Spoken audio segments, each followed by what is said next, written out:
गुरुजी प्रणाम। प्रणाम प्रणाम प्रणाम प्रणाम। जा रहे हैं गुरुजी पेपर देने के लिए नेट का। हाँ ठीक है। कितना बजे है? हाँ गुरुजी, 3 बजे से गुरुजी, बनारस है। अभी ट्रेन पकड़ना है ना? नहीं ट्रेन नहीं, रोडवेज पकड़ना है। हाँ हाँ, साधन से जाएंगे। ठीक है, निकलिए आप तो। हाँ सर, लेकिन क्लास ले लेंगे सर, क्लास लेंगे आपका। कितना देर कितना देर का रास्ता है? अरे सर, 2 घंटे का रास्ता है, तो अभी बस में अभी तो 11 बज रहा है आपको। हाँ कै हाँ हाँ बजे? सर। तो कितना बजे निकलिएगा? 11 रास्ते में खड़े हैं, अभी रोडवेज आएगी, पकड़ लेंगे। 12 बजे, 1 बजे उतार देगी रोडवेज। क्लास कैसे कीजिएगा? सर प्रणाम सर। बस ऐसे जैसे पढ़ रहे हैं सर, देख लेंगे। प्रणाम सर। प्रणाम सर। हाँ, खुश रहो खुश रहो।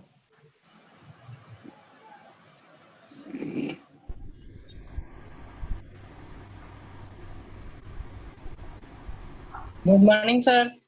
Good morning good morning.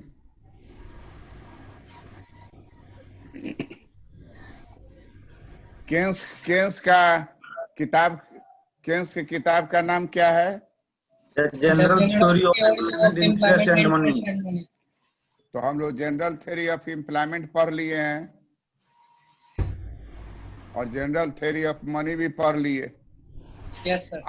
आज पढ़ेंगे जनरल थ्योरी ऑफ इंटरेस्ट।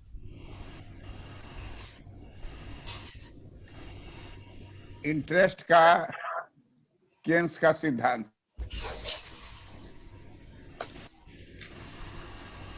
ब्याज का सिद्धांत,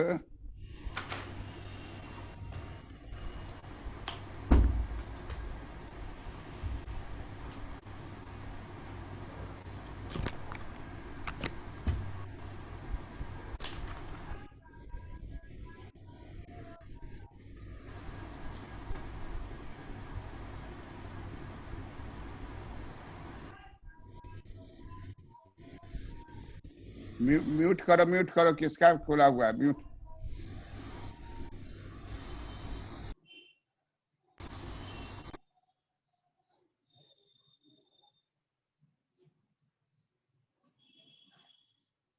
हरि गोविंद चौहान, सुनीता कुमारी।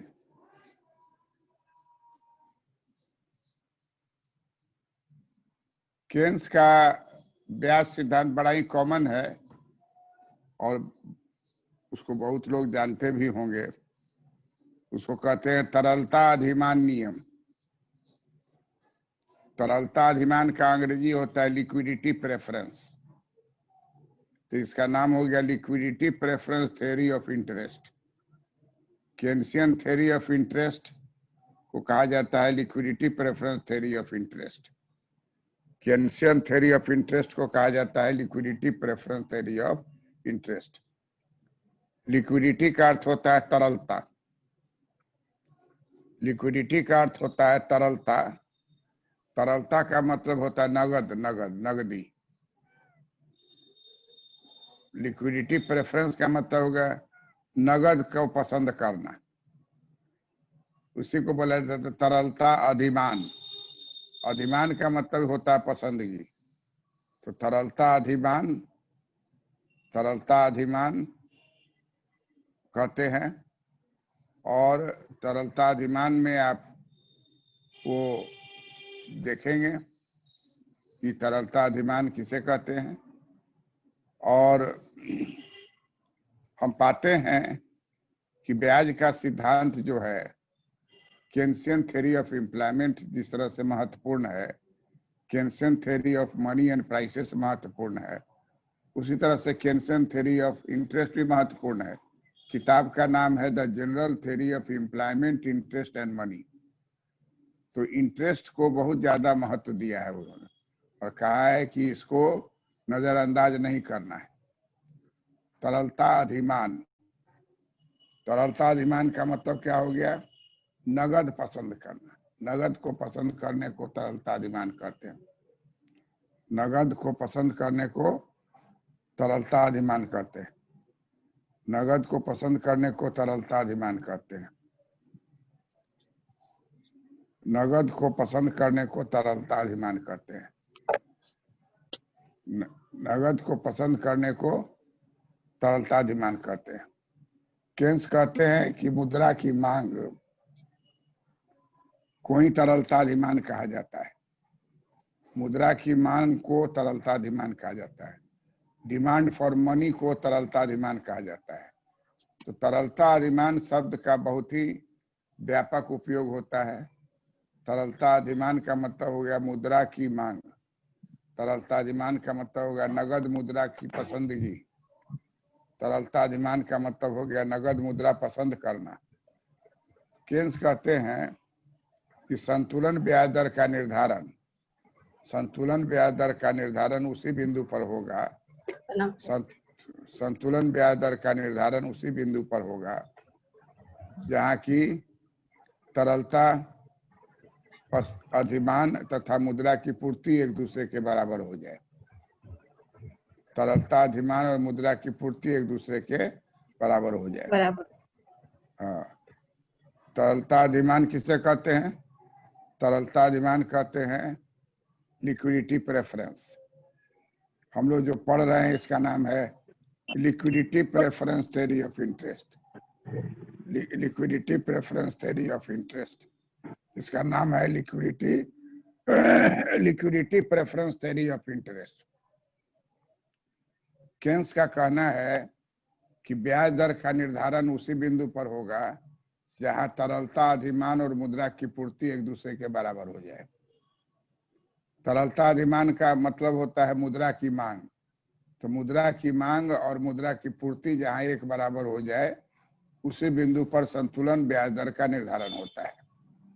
केन्स का कहना है कि ब्याज का सिद्धांत जो है वो बचत और विनियोग को नहीं मानता है। केन्स का जो सिद्धांत है वो बचत विनियोग को नहीं मानता है। क्लासिकल अर्थशास्त्री का कहना था कि बचत विनियोग जहां बराबर होगा उसी पर ब्याज दर का निर्धारण होगा। केन्स उसको रिजेक्ट कर दिए और कहे कि नहीं, बचत और विनियोग से ब्याज दर का निर्धारण नहीं होता है। उनका कहना है कि बचत और विनियोग से ब्याज दर का निर्धारण नहीं होता है, बल्कि मुद्रा की मांग और मुद्रा की पूर्ति से ब्याज दर का निर्धारण होता है। मुद्रा की मांग और मुद्रा की पूर्ति से ब्याज दर का निर्धारण होता है। अब हम लोग इसको बोर्ड पर देखेंगे।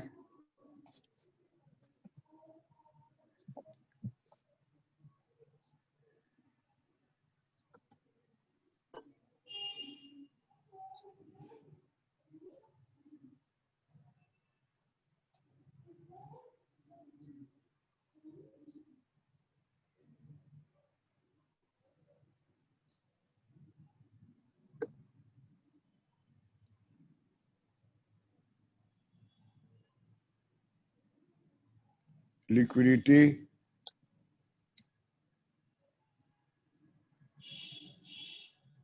Theory of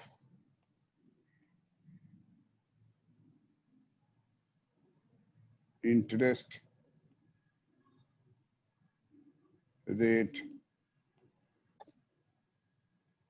determination.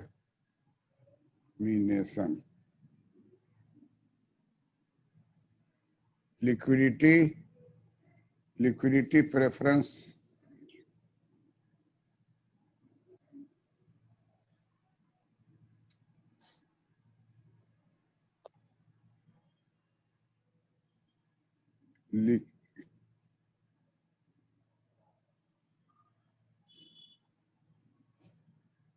Liquidity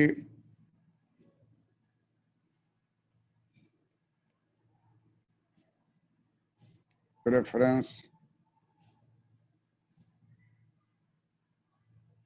theory of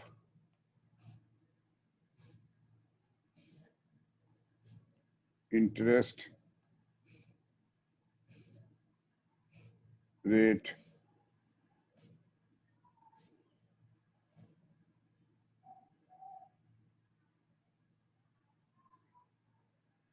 liquidity preference theory of interest rate determination. Liquidity preference theory of interest rate determination.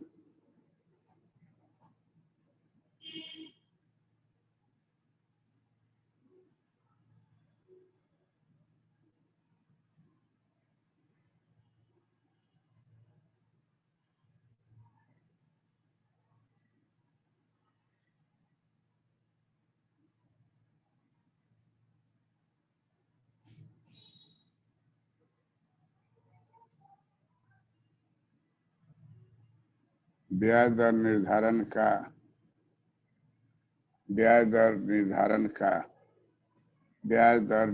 का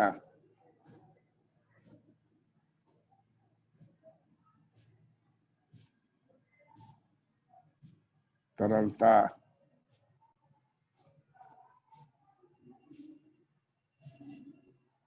अधिमान सिद्धांत।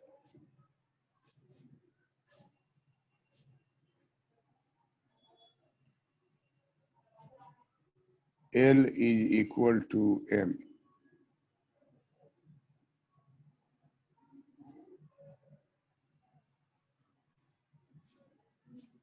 संतुलन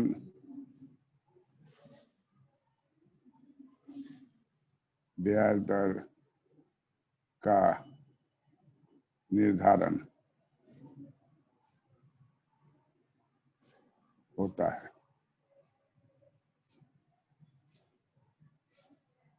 L is equal to M. L का मतलब हो गया तरलता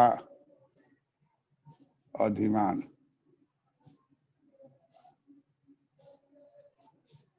M का मतलब हो गया मुद्रा की पूर्ति। तरलता अधिमान का दूसरा नाम होता है मुद्रा की पूर्ति।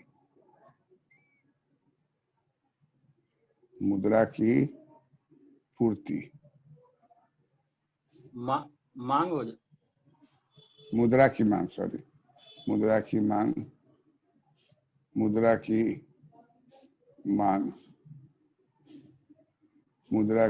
तरलता अधिमान मुद्रा की मांग, तो उत्तर हो गया मुद्रा की मांग और मुद्रा की पूर्ति।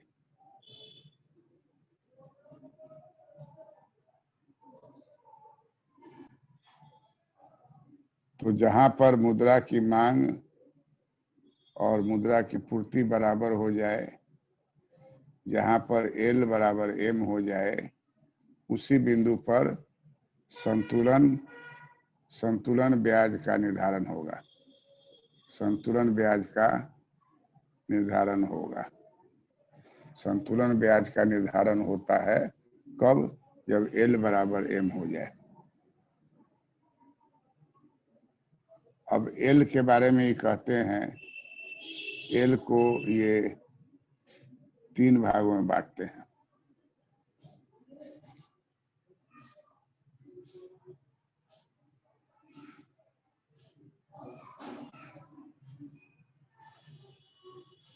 रोजमर्रा की लेन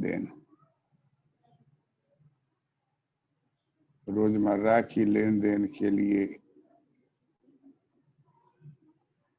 मुद्रा की मांग।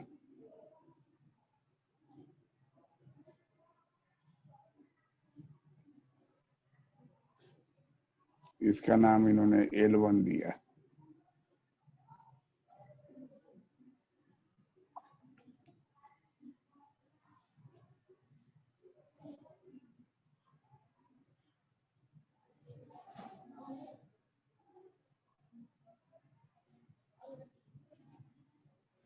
सावधानी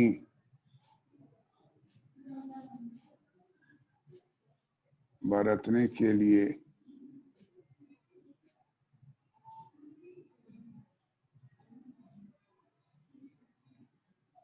मुद्रा की मांग। सावधानी बरतने के लिए मुद्रा की मांग। इसका भी नाम L1 दिया।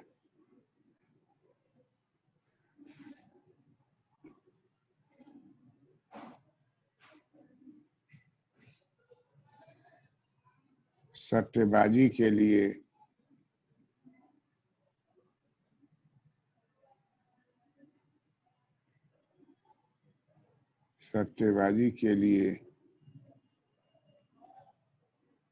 मुद्रा की मांग, सट्टेबाजी के लिए मुद्रा की मांग। तो इसको नाम दिया L2। तो ये वाला भी L1 है, ये वाला भी L1 है, और ये वाला जो है L2 है। तो एक्चुअली L बराबर हो जाएगा L1 प्लस L2, और ये दोनों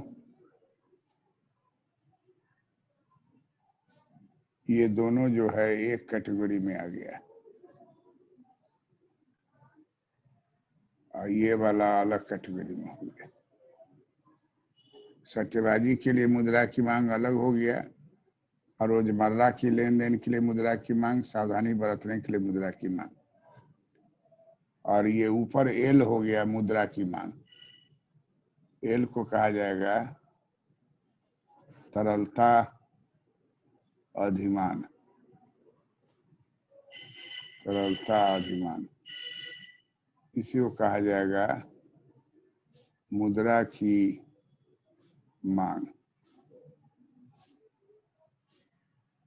तरलता अधिमान और मुद्रा की मांग।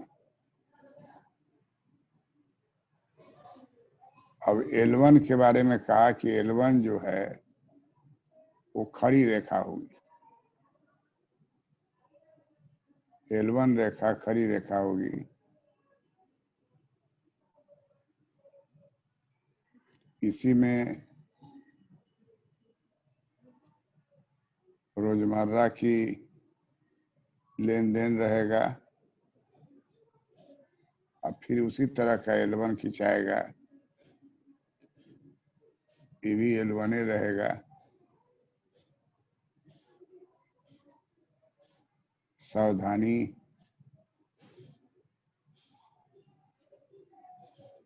बरतने के लिए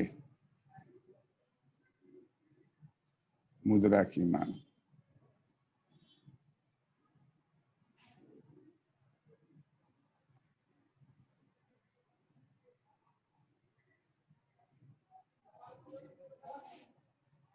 मुद्रा की मांग रोजमर्रा की लेन देन के लिए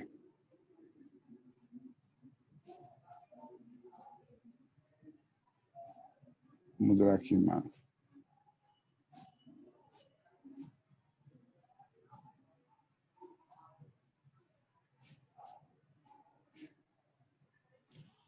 तो L1 एक ही समान का है, इसलिए एक ही गोली खाएगा। यहाँ 2 गो देख लिए हैं, और उसके बाद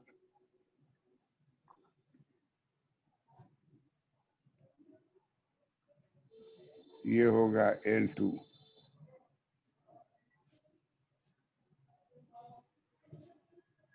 ये हो गया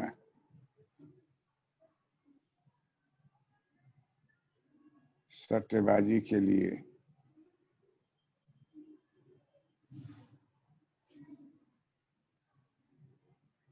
मुद्रा की मांग। इस तरफ ब्याज दर होगा।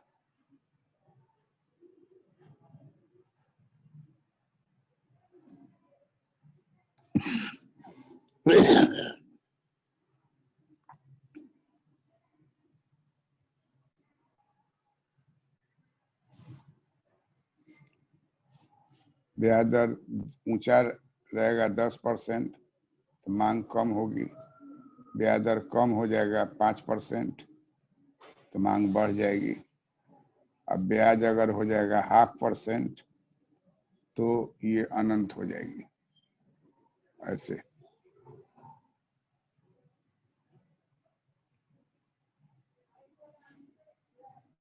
ये ऐसे हो जाएगा।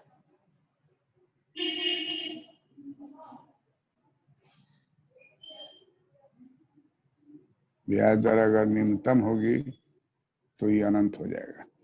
तो जो अनंत हो जाएगा इस एरिया को कहा जाएगा तरलता जाल। तरलता जाल, लिक्विडिटी ट्रैप, लिक्विडिटी ट्रैप, तरलता जाल। तो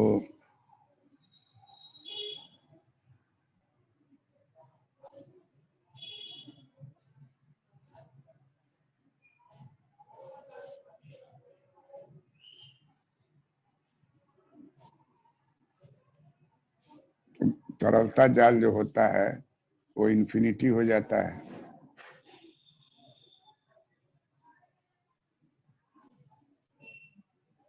और अभी दोनों को जोड़ेंगे तो जोड़ने के लिए हम लोग क्या करेंगे,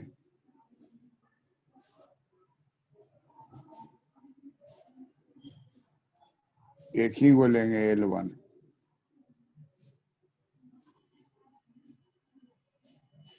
और ये लेंगे L2 और ये गैप, इतना गैप से खींचेंगे तो ये हो जाएगा L1 प्लस L2 बराबर L। ये L हो जाएगा।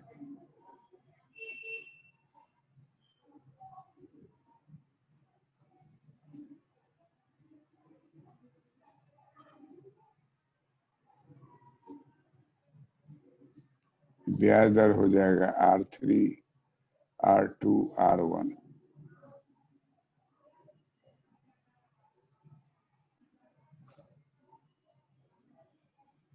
R3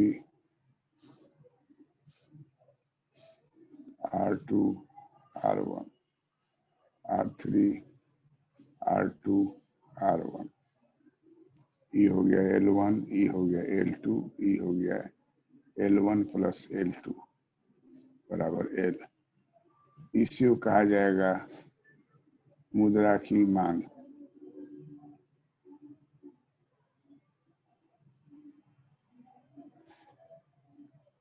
मुद्रा की मांग,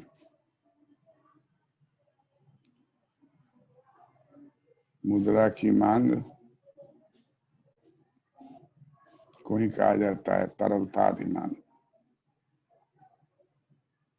तरलता अधिमान जो L होता है, और हम लोग जानते हैं कि L बराबर होता है L1 प्लस L2, दोनों जोड़ने पर L होता है।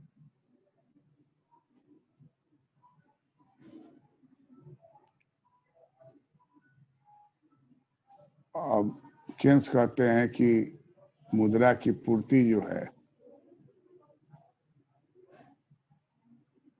मुद्रा की पूर्ति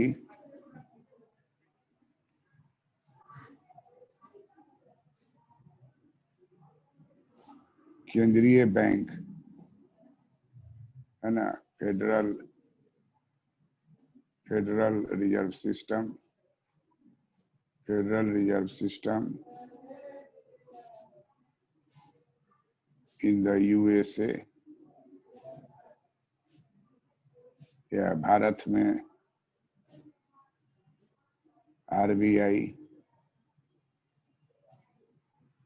मुद्रा को छापती है।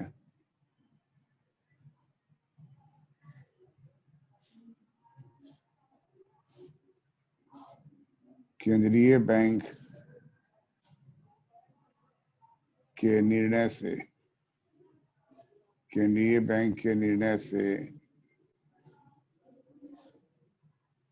मुद्रा की पूर्ति की जाती है।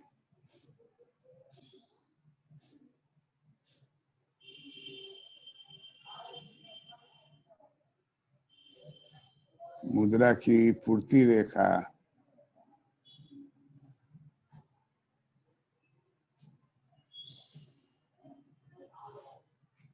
लंबवत होगी। मुद्रा की पूर्ति रेखा लंबवत होती है।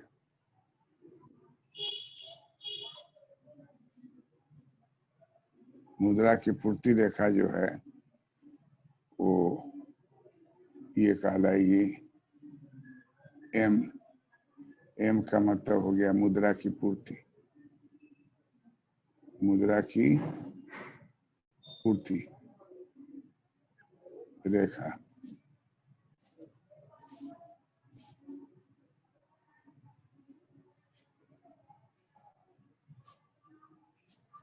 ब्याज दर का इसके ऊपर कोई प्रभाव नहीं पड़ता है, क्योंकि ये केंद्रीय बैंक के निर्णय से मुद्रा की पूर्ति निर्धारित होती है। मुद्रा की पूर्ति केंद्रीय बैंक के द्वारा निर्धारित होती है, इसलिए किसी भी हालत में उसमें ब्याज का कोई प्रभाव नहीं पड़ेगा, उतार चढ़ाव का कोई प्रभाव नहीं पड़ेगा। अब देखिए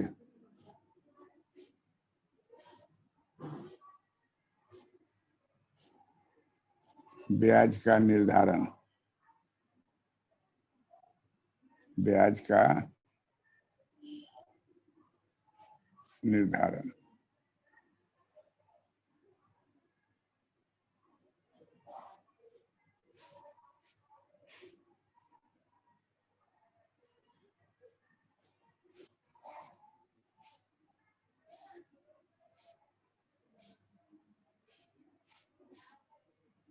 ब्याज का निर्धारण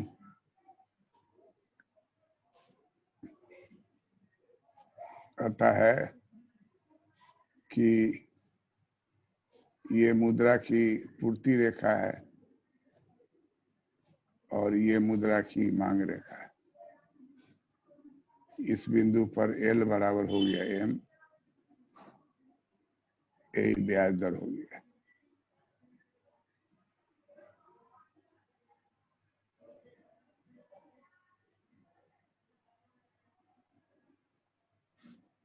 ब्याज दर हो गया ओ आर।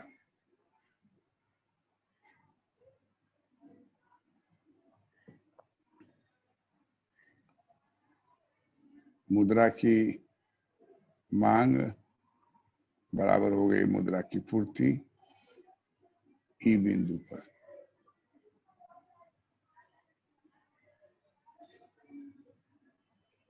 ई बिंदु पर तरलता अधिमान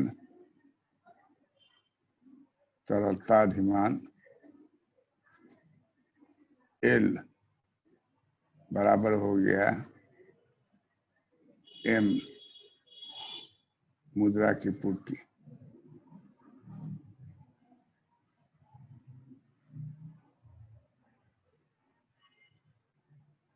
ओ आर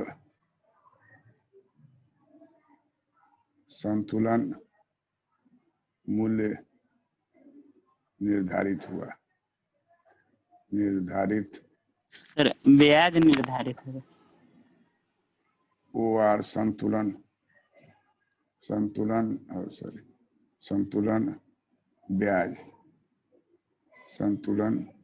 ब्याज निर्धारित होता है। इसी को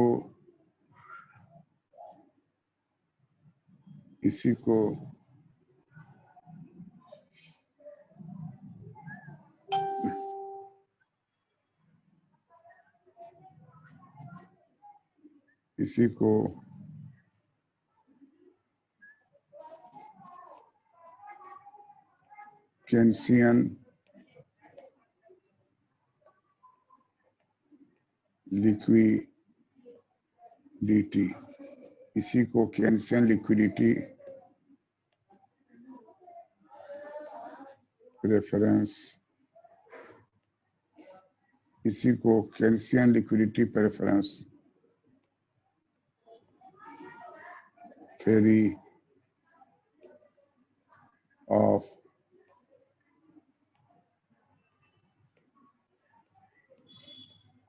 interest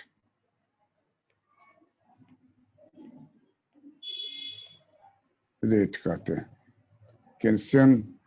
केन्सियन liquidity preference theory of interest rate कहते हैं। केन्स कहते हैं कि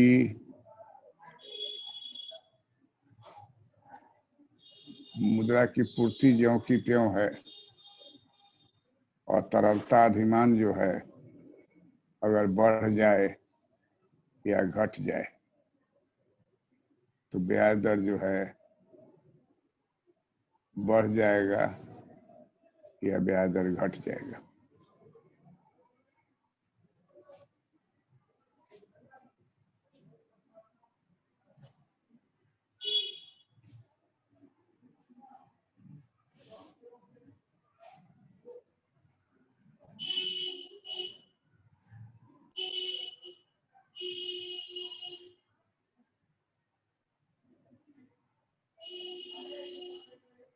ब्याज दर बढ़ गया या ब्याज दर घट गया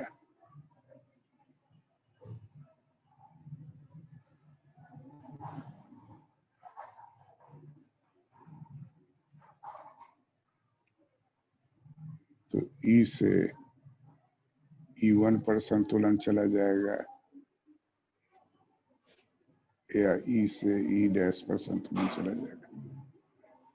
एल बराबर एम, एल बराबर एम, एल बराबर एम, एल बराबर एम हर जगह रहेगा और ब्याज दर बढ़ेगा घटेगा।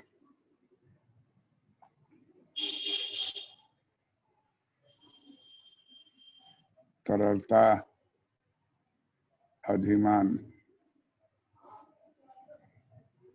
के बढ़ने पर ब्याज दर बढ़ती है। तरलता अधिमान के घटने पर ब्याज दर घटती है। मुद्रा की पूर्ति स्थिर रहती है। मुद्रा की पूर्ति स्थिर रहेगी।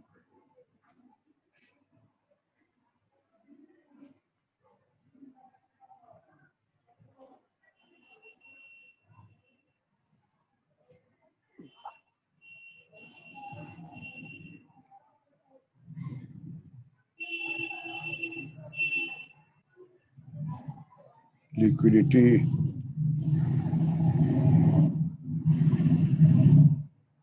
Preference, liquidity preference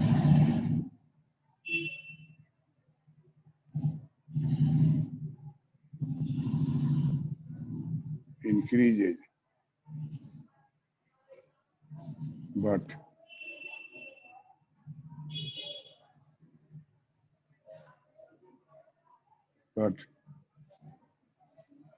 supply of money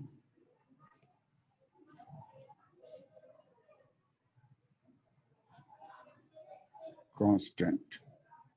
Supply of money constant. Liquidity preference increases but supply of money constant.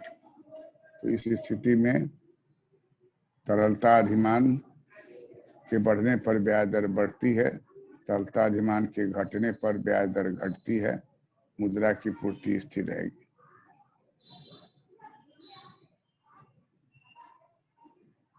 Raju, yes sir. इस चित्र को एक्सप्लेन करो तो। Yes sir. तो इसमें केन्स महोदय कहते हैं कि जैसे कि मुद्रा के क्या है पूर्ति स्थिर और मांग बढ़ता है तो ब्याज दर भी बढ़ेगी और मांग घटती है तो ब्याज दर भी घटेगी। करेक्ट।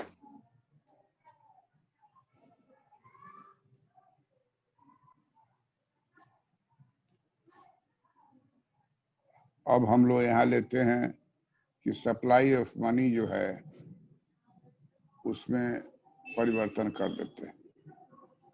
लिक्विडिटी प्रेफरेंस जो का त्यों है, यहाँ कट कर रहा है और यहाँ कट कर रहा है, ब्याज दर घट गया।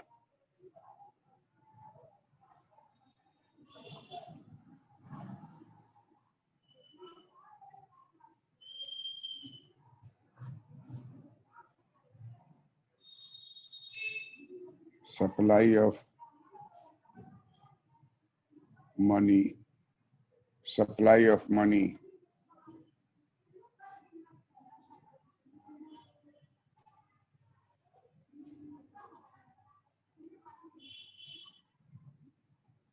increases,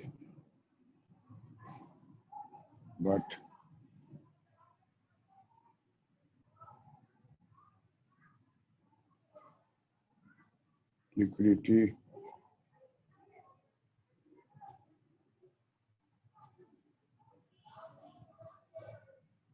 liquidity preference is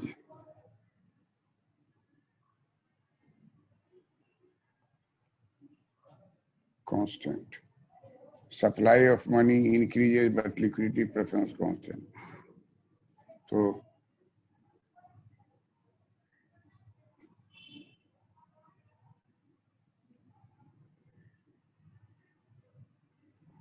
अगर एल स्थिर है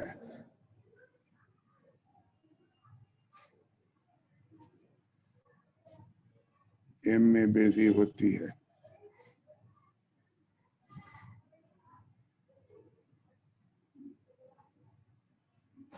तब ब्याज दर वृद्धि होती है।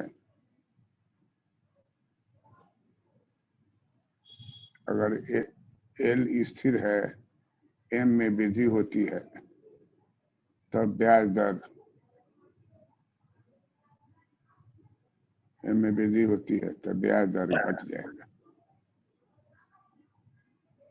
एम में वृद्धि होती है तो ब्याज दर घट जाएगा।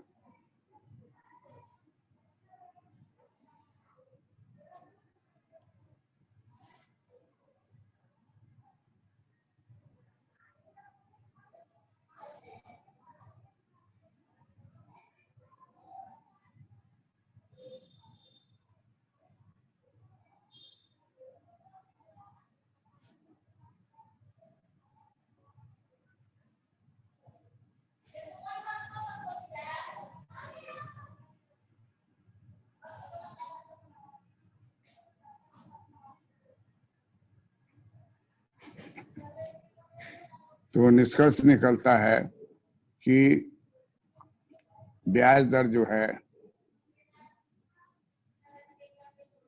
घट जाएगी अगर मुद्रा की पूर्ति बढ़ जाए और मांग ज्यों का त्यों रहे। मुद्रा की पूर्ति जो है वो केंद्रीय बैंक बढ़ाएगी।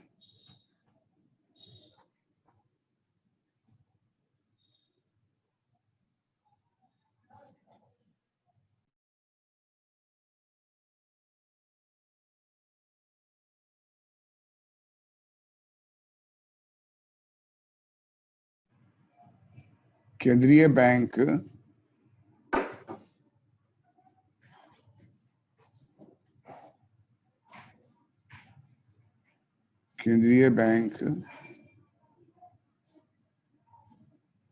मुद्रा की पूर्ति बढ़ाएगा।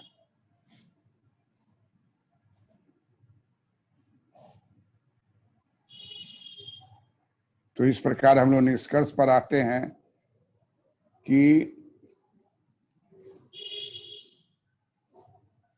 क्लासिकल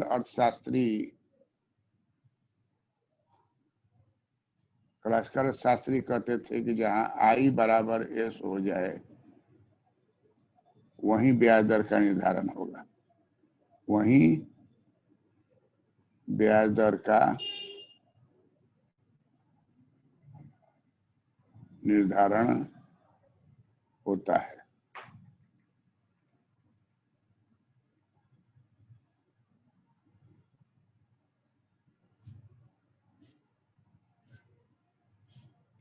किंज ने इसे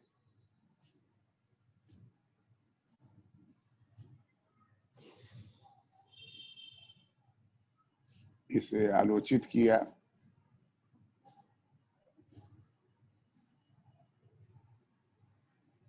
और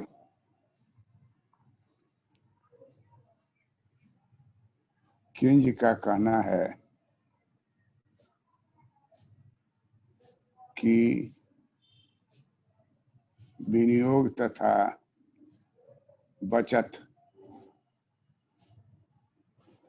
विनियोग तथा बचत से ब्याज दर निर्धारित नहीं होता है।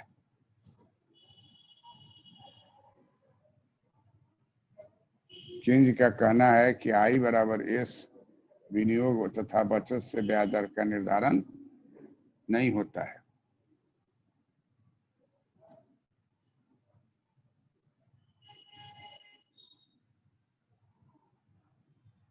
इंटरेस्ट रेट, ब्याज दर एक मौद्रिक धारणा है, मौद्रिक धारणा है, ये केन्स कहते हैं। इंटरेस्ट रेट या ब्याज दर, इंटरेस्ट रेट या ब्याज दर एक मौद्रिक धारणा है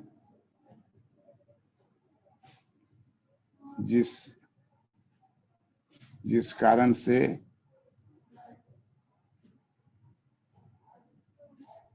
संतुलन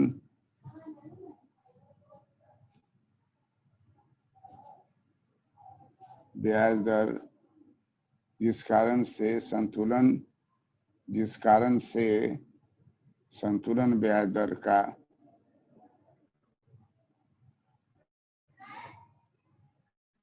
निर्धारण मुद्रा की मांग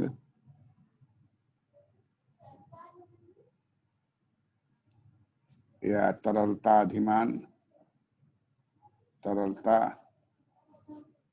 अधिमान तथा मुद्रा की पूर्ति से ही होगा। हम लोग निष्कर्ष पर आ गए कि L बराबर M से ही ब्याज दर का निर्धारण होता है। ब्याज दर का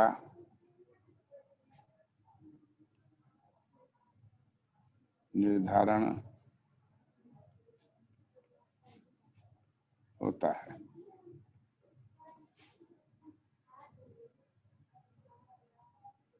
ब्याज दर का फाइनल कंक्लूजन पर हम लोग आ गए कि I बराबर S जो है वो रियल फैक्टर है। लिख लीजिए ये लाइन, I बराबर S रियल फैक्टर है।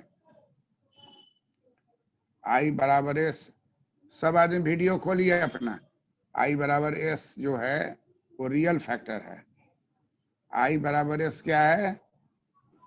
रियल I फैक्टर बराबर सर रियल फैक्टर क्या हुआ सर? रियल फैक्टर जिसमें कि दर्द हो। दर्द समझते हैं? Yes sir.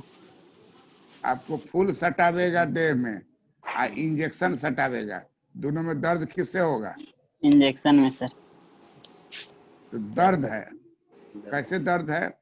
तो बचत दर्द है, विनियोग दर्द है। क्यों का दर्द है इसमें? कि आप खाते नहीं हैं। यस सर, उसका बचत खाते नहीं है, बचाते हैं। यस सर, पेट काट के बचाते हैं। Yes sir. तो इसको कहा जाता है रियल। रियल का मतलब हुआ कि जिसमें दर्द महसूस हो, जिसमें त्याग महसूस हो, जिसमें जोखिम महसूस हो, तो विनियोग में क्या होता है? जोखिम होता है। केन्स कहते हैं कि विनियोग में जोखिम है, अब बचत में त्याग है। उपभोग का त्याग करता है तब बचत करता है। बहुत आदमी जो है खूब खाने पीने वाला रहेगा तो उसका बचते नहीं होगा, खा जाएगा पूरा पैसा। बहुत आदमी अपने जीवन का उद्देश्य रखता है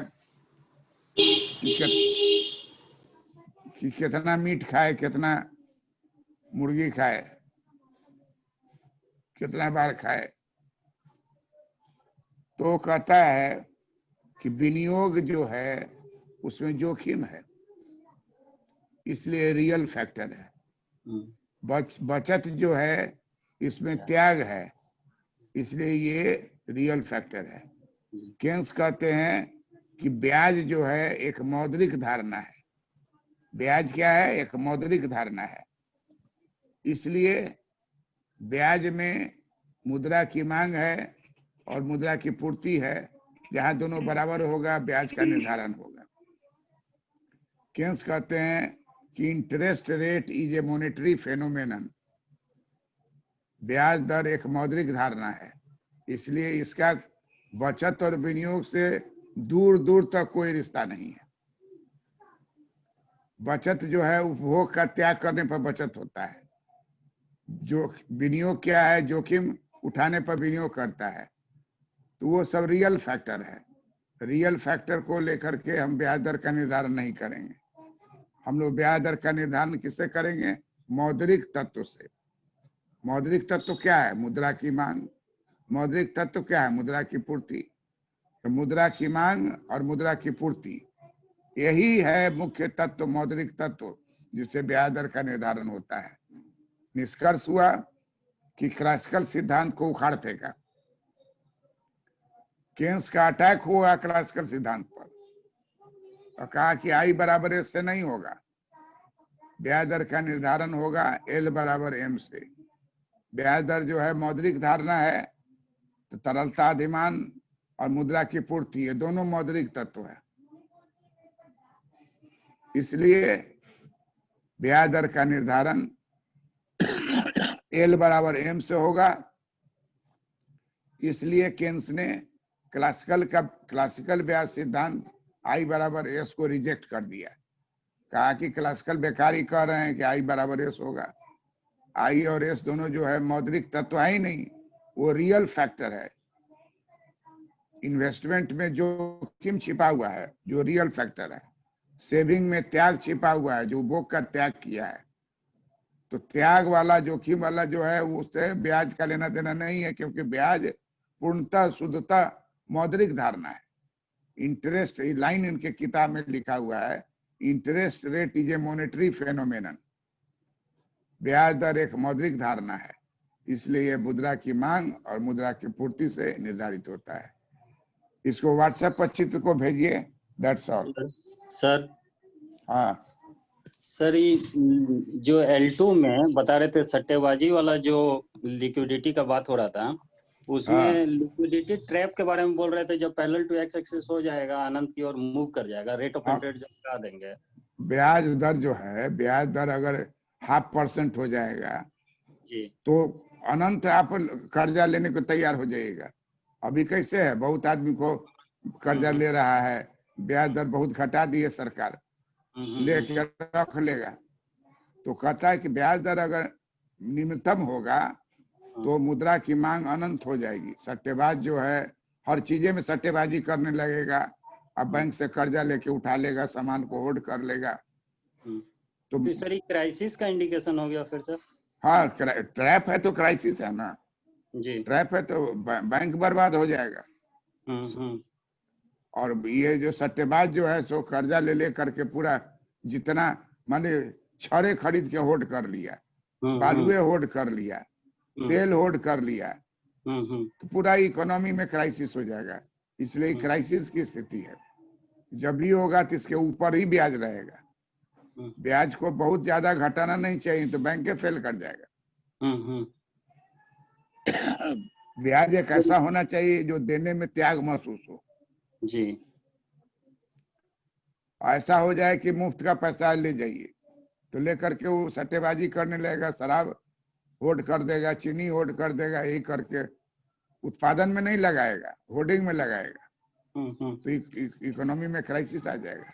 सर ये पूछने के पीछे मेरा ये उद्देश्य था, जैसे अभी सर एसेंशियल कमोडिटीज एक्ट में जो चेंजेस लाया गया है, जिसमें कहा गया है कि अब अधिकतम सीमा नहीं रखा जाएगा किसी चीज का स्टोर करने का, जैसे गेहूं, चावल, आलू, ये सब का स्टोरेज का अब लिमिटेशन को हटा दिया जा रहा है। कुछ ही वस्तु के लिए किया है। हाँ, वही चीज हम बोलना चाह रहे थे कि जब सर उस तरह का किया जाएगा और बैंक को कहा जा रहा है कि आप अट्रैक्टिव रेट ऑफ इंटरेस्ट में ऋण दीजिए, तो ऐसे केसेस में सर होर्डिंग को प्रमोट करने का एक तरह से इंडिकेशन है।